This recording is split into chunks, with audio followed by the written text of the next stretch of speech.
Hi everyone. What we have here in front of us is an example of a chassis.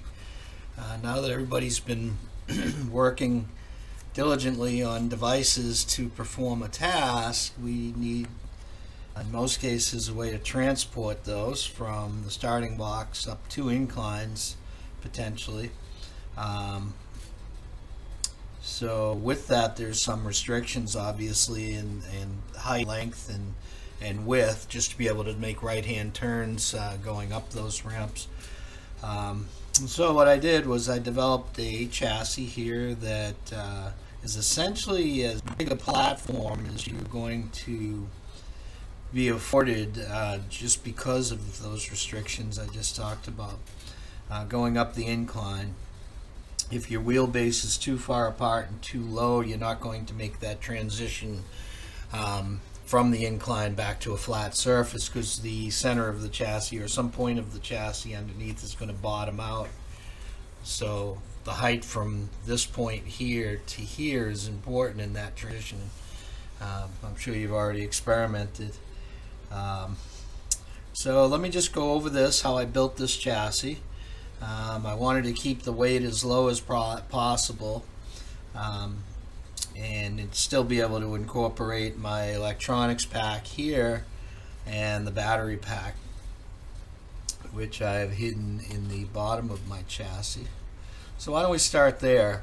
What I did was I made a laminate of a piece of the masonite and a piece of the 1/4 inch plywood that we have, and I bolted that to the bottom of my battery box. And inside this battery box, I'll show you that there's two holes that are already there. If you open those holes up slightly and use one of those small wood screws or self-tapping screws, there's one of those openings here, and there's another one right here actually underneath this battery. The problem with the screw is so small that the batteries still go in without a problem. And you can mount that spacer block right to the bottom of your battery case without any issues. And then in turn, I mounted that assembly to the bottom of my chassis through these two locations right here. So those two screws that we have in our kit, the shorter of the screws, actually go through chassis and into that wooden spacer block that I made. And now I have my battery pack assembly mounted to my chassis. And that's kind of a cool thing, because the heaviest components on your chassis are going to be the motors and the battery pack, of course. So the lower we can keep that in terms of the center line of your axles right here, keep all that weight as low as possible, and keep your machine from being able to tip, hopefully. So that's how I mounted the battery box. The motors are nothing more than the standard motor mount assembly, and I used the angle aluminum, the 1-inch angle aluminum, as the main bracketry for my chassis. I made the cutouts just like we always do, right? Make a saw mark to a certain surface, a series of drill holes, break that tab off, file it clean, fit the motor in, and that's what I did for these two locations, as you can see.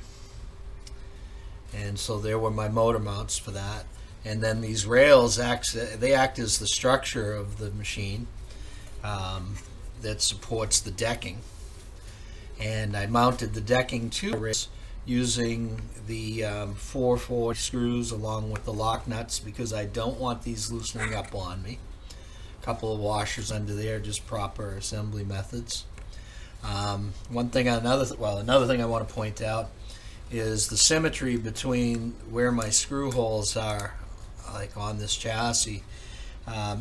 Aesthetically, it's pleasing, right? It looks good, looks like it should, but it also affords you, if you were to take this apart and put it back together, again, the holes will always line up. You don't have to worry about misalignment if you take the time to actually mark them out. And I don't know if you can see it, but some of my scribe lines are still in the top. Like this location, you can see that scribe line goes across. And I did that in all three locations and then from the edge to find the locations, mark them, center punch, center drill, and then drill the hole, so I maintain accuracy. Yeah, so now neck is a little bit busy, right, with screws, and how am I going to attach? Let's say, for instance, I'll start off with something small. Now the device is the spool assembly right here. This is nothing more than the vehicle I attach it to, just so I have it as, you know, a unit. So it would be taking this portion of this device and mounting it to this chassis. So you can see, you can kind of see how that would happen, right? So this has to mount on here. So that's something you need to keep in mind when you're building your little devices. How are you going to transport them? And this is actually the surface area that you have to work within.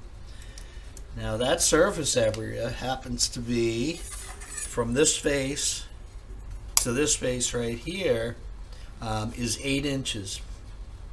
The maximum width on this machine is right here from screw to screw that hold my drive wheels in. It's 6 inches wide. The height from the tabletop here, so essentially the tabletop here to this portion of the chassis, is just about 2 inches. It's a little short of 2 inches. So that leaves 6 inches to work from here to here in order to maintain the 8 inches, which is the requirement for the starting box. Yeah, so the center of my wheels, in this case right here, are 5 inches from the center of the axle to the center of the output shaft on the motor. So those are numbers that you might want to stay within, because as you transition up the incline and then you transition back to horizontal, this distance right here is important, otherwise you're not going to make the transition. It's going to hit right where that is right here, and it's going to basically take all the friction off your wheels, and you're not going to be able to drive. So that's something you need to take into consideration when you're building this. What's kind of cool is you can actually incorporate that block of wood that's underneath as part of your mounting system for your device. Let's say you are mounting one of these carriage assemblies on here. Again, minus this base piece. This is for me, just so I can display them.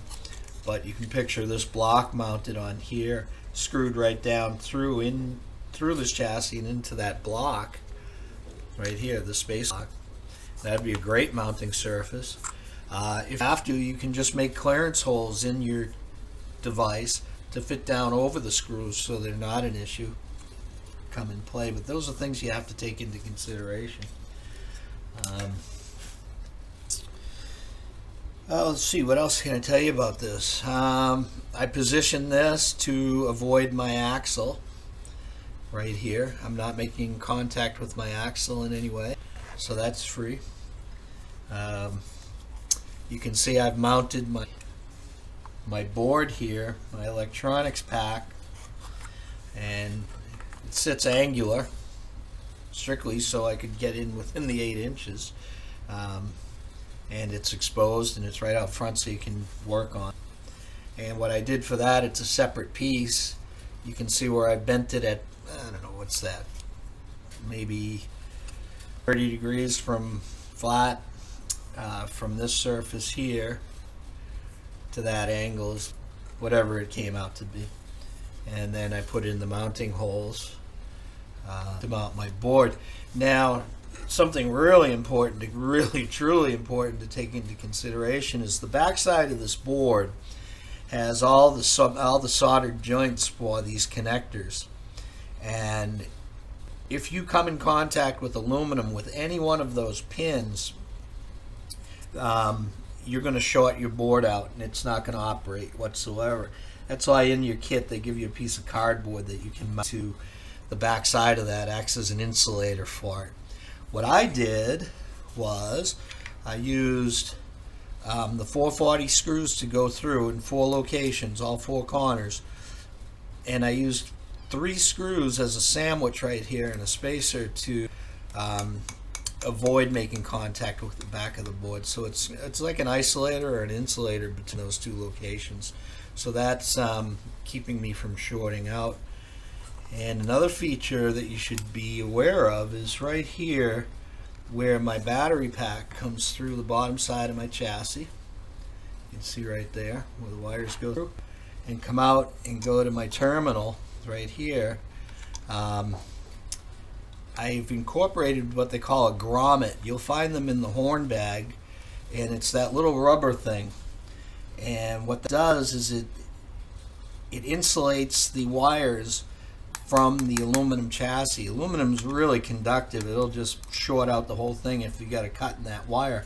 So to avoid that, you drill a hole to the smallest diameter of the grommet, and you just press it into that hole, and then it opens back up, and now you have a nice feed location for your wires. Anywhere you can do that would be wonderful. Keep your wires from chafing. So yeah, that's our chassis assembly. It looks pretty cool. Yeah, so hopefully that helps you.